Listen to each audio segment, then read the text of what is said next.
과정은 그 후에 사후 처리 문제만 발생할 뿐이지 계약 자체가 무효로 되는 일은 없다고.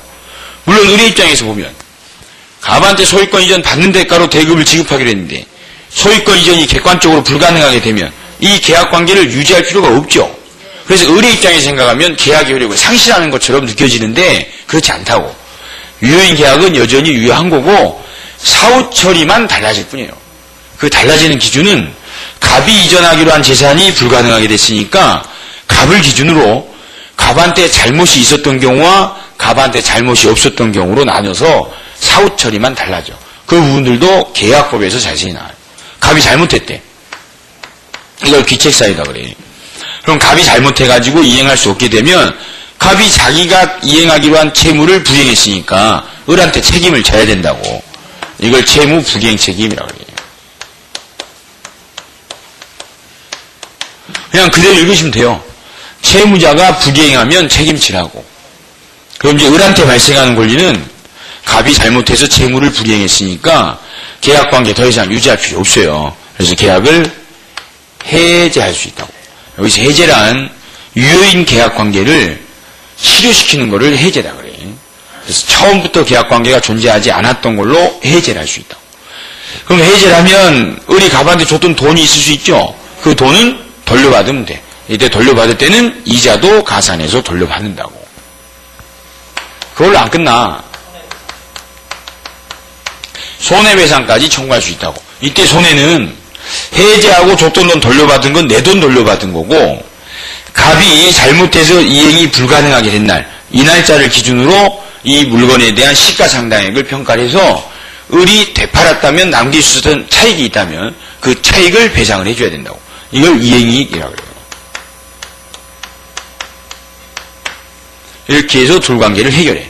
그러니까 기본 구조는 계약을 체결한 이후에 채무자 갑이 잘못해서 이행할 수 없게 됐을 때에는 계약은 여전히 유효한 거고 잘못한 사람이 채권자인 상대방 측한테 책임을 지는 걸로 해결한다. 이렇게만 기하시면 돼. 잘못이 없었을 수도 있어요. 둘이 계약 유효하게 체결했는데 그 이후에 이행하기 전에 이행할 수 없게 된 사유가 낙례로 소실됐대. 그럼 낙례는 갑한테 잘못이 없죠? 그 을은 잘못이 있어 없어요? 을도 잘못 없지. 그럼 둘 다 잘못 없이 이행할 수 없게 된 거 아니요? 이걸 일반인들이 표현할 땐 어쩔 수 없게 됐다 이렇게 표현해. 그렇다고 계약이 무효로 되는 게 아니라 계약은 여전히 유효하고 이들 사이에 발생했던 양 채무를 면하는 걸로 해줘요. 이 채무를 소멸시켜줘. 잘못이 없으니까. 그럼 을도 대금 지급할 필요가 없는 걸로. 그래서 계약이 무효로 되는 게 아니고 유효해서 발생했던 당사자들의 권리 의무 관계를 소멸시켜준다고. 이걸 위험부담이라고 해서 계약법에서 배우셔. 위험부담은 기억도 하실 필요 없어. 후발적 불능이 있더라도 계약은 여전히 유효하고 무효로 되는 건 아니다.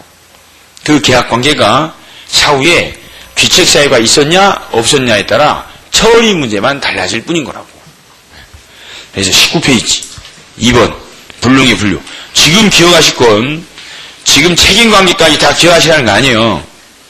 유효인지 무효인지만 정확하게 기억하시면 돼. 그래서 양가로 1번에 원시적 불능 위에다가 무효 이렇게 딱 결론을 쓰시라고. 그리고 후발적 불능 위에다가 유효 이렇게 쓰시고. 그리고 동그라미 1번 원시적 불능에서는 맨 끝에 두 줄 있죠. 그 부분에 가면 계약체결상 과실책임이 나요. 거기다만 줄을 그시면 돼. 계약체결상 과실책임 거기다.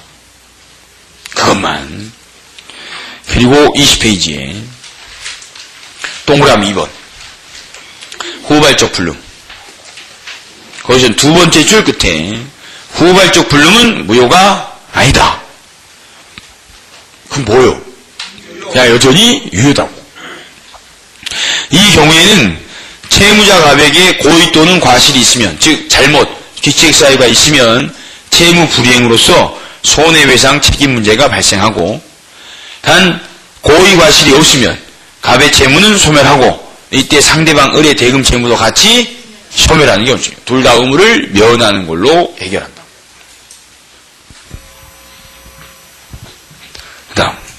전부 불능, 일부 불능 이렇게 나오죠.